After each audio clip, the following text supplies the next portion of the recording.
Hello, xin chào các bạn. Chào mừng các bạn đã quay trở lại với kênh HN Tattoo Tutorial của mình. Trong video hướng dẫn của mình ngày hôm nay, mình sẽ hướng dẫn cho các bạn cách để vào màu đen hiệu quả và nhanh chóng, cũng như cách chuyển tông từ đậm sang nhạt một cách hiệu quả. Ok, đi vào nội dung chính của video ngày hôm nay thì đầu tiên đó là các bạn hãy chuẩn bị cho mình ít nhất là 4 đến 5 tông mực từ đậm nhất cho đến nhạt nhất. Thì ở video hướng dẫn về cách pha mực đánh bóng, mình đã hướng dẫn cụ thể, vì thế các bạn có thể xem lại video đó của mình. Tiếp theo đó là một chiếc máy có một lực cứng một chút, thì ở đây mình có sử dụng một chiếc máy với cái stroke là 4.2, các bạn có thể nhìn thấy đó là 4.2, và một chiếc kim RM. Ở đây mình sẽ sử dụng kim là 12 15 RM. Ok, ở phần tiếp theo đó là cách các bạn để được một chiếc máy theo một tư thế đúng, thì các bạn hãy để cho mình nghiêng một góc 40 cho đến 45 độ, và cùng với đó là khi các bạn trải vào màu đậm thì các bạn hãy nghiêng cây kim xéo sang một bên như thế này, thay vì các bạn để ngang như thế này và trải xuống thì sẽ không thể hiệu quả bằng khi các bạn để chéo như này và các bạn trải xuống, nó sẽ đen đậm và nhanh hơn. Ok, mình sẽ hướng dẫn cho các bạn đen đậm nhất và đánh chậm, từ từ, một chút một.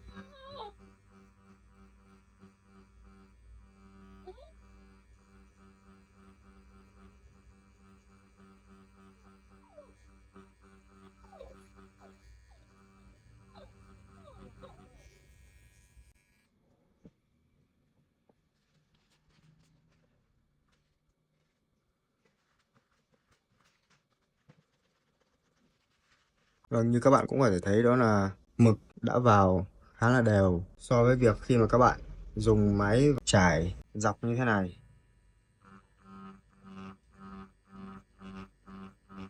Trải dọc như thế này cũng được, nhưng mà nó sẽ lâu hơn, và vì thế khi lâu hơn thì nó sẽ gây sát thương cho da nhiều hơn.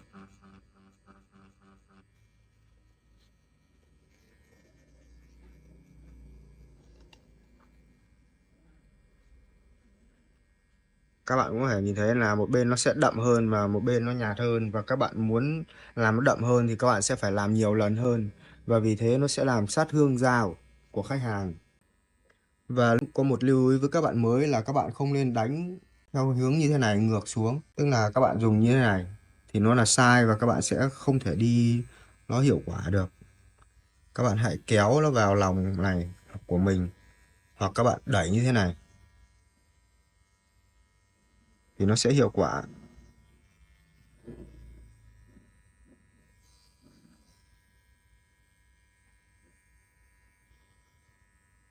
Tô đậm, đánh chậm.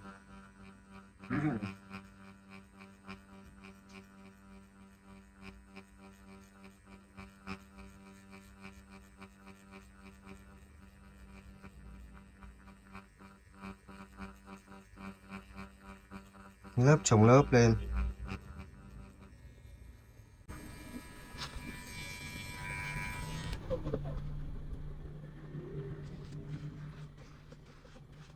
Với cái kỹ thuật của mình hướng dẫn này thì các bạn có thể thấy là nó sẽ nhồi màu rất là nhanh, nhồi mực đen rất là nhanh.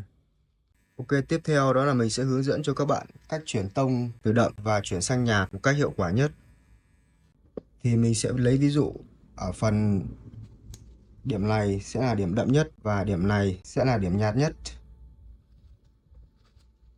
Thì các bạn sẽ đánh theo cách của mình hướng dẫn sau đây. Ở phần nhạt nhất này mình sẽ dùng với cái chum mực nhạt nhất và mình đánh nhẹ tay.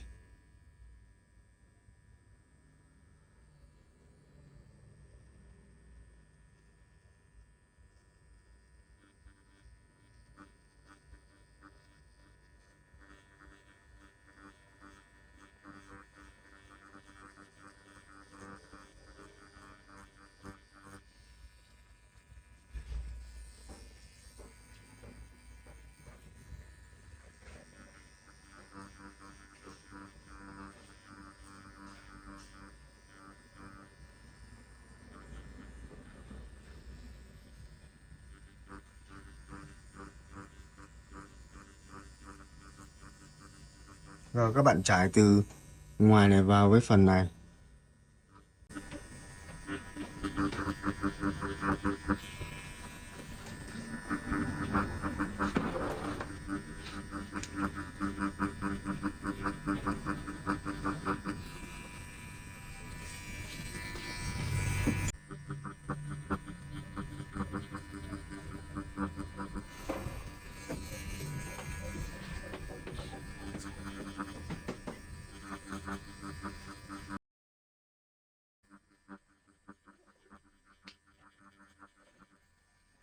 hãy đánh nhẹ tay và đều tay.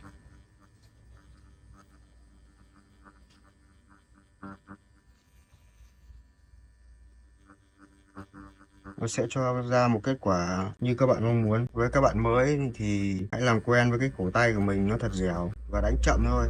Và gần như là sẽ đối với cái phần mờ này các bạn sẽ không dùng lực nhiều, mà thay vì đó là để cho kim nó đâm vào da.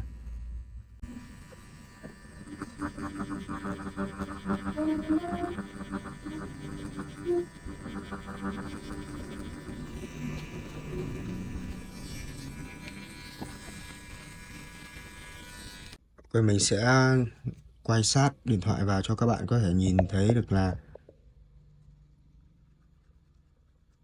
cái phần mình đánh với tông mực nhạt nhất.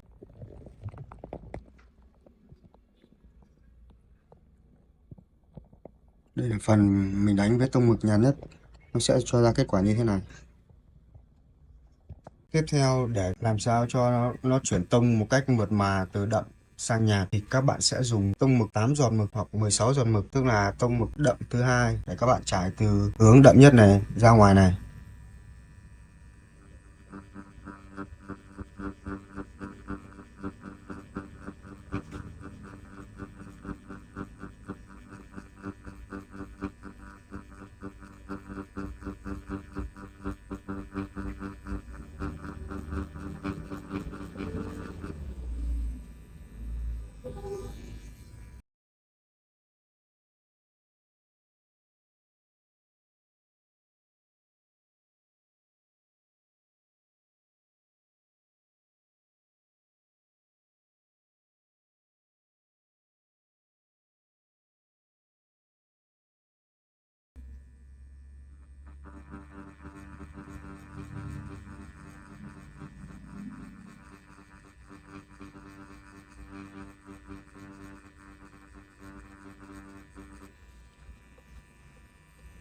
Khi đến phần này rồi thì các bạn hãy rửa cây kim của mình và tiếp tục với tông mực nhạt hơn.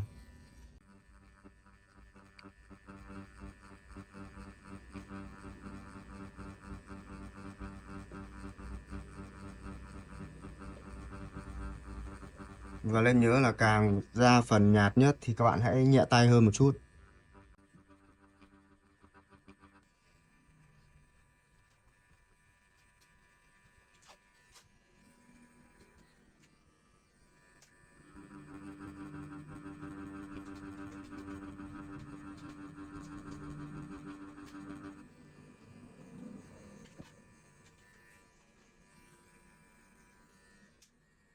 Sau đó hãy rửa cây kim và với tông mực nhạt tiếp theo.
Ok, như vậy là mình đã hướng dẫn xong cho các bạn kỹ thuật vào mực đậm cũng như có thể chuyển tông từ đậm sang nhạt một cách hiệu quả. Thì mình sẽ thu sát lại cho các bạn nhìn kỹ hơn.